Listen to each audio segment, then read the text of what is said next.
Bonjour. Aujourd'hui, nous lisons dans l'évangile de Marc, chapitre 6, versets 7 à 13. En ce temps-là, Jésus appela les 12. Alors il commença à les envoyer en mission 2 par 2. Il leur donnait autorité sur les esprits impurs. Et il leur prescrivit de ne rien prendre pour la route, mais seulement un bâton. Pas de pain, pas de sac, pas de pièces de monnaie dans leur ceinture. Mettez des sandales. Ne prenez pas de tunique de rechange. Il leur disait encore, quand vous avez trouvé l'hospitalité dans une maison, restez-y jusqu'à votre départ. Seulement un bâton. Rien de trop.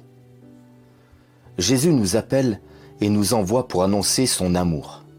Seulement, il nous dit expressément de partir à vide pour cette grande mission.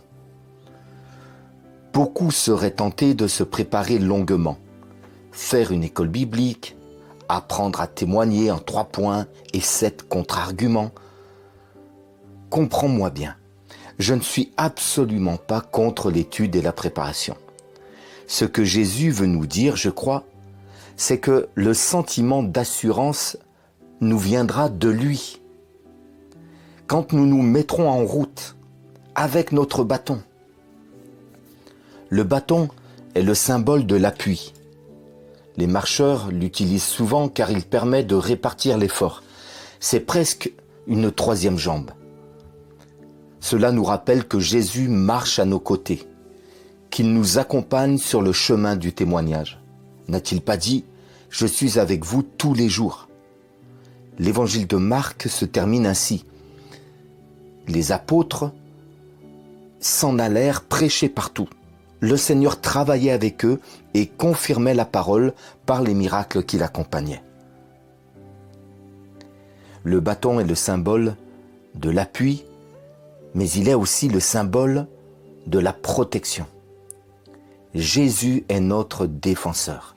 Il nous accompagne par le Saint-Esprit et nous donne les arguments par son inspiration. Ce sont les dons spirituels qu'il déverse sur nous. La fin de notre lecture du jour nous dit ceci.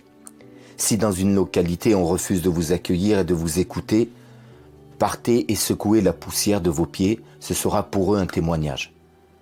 Ils partirent et proclamèrent qu'il fallait se convertir. Ils expulsaient beaucoup de démons, faisaient des onctions d'huile à de nombreux malades et les guérissaient.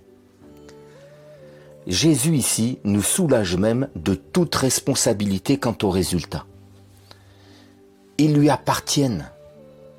Notre seule charge est d'annoncer la bonne nouvelle de l'amour de Dieu manifesté en Jésus.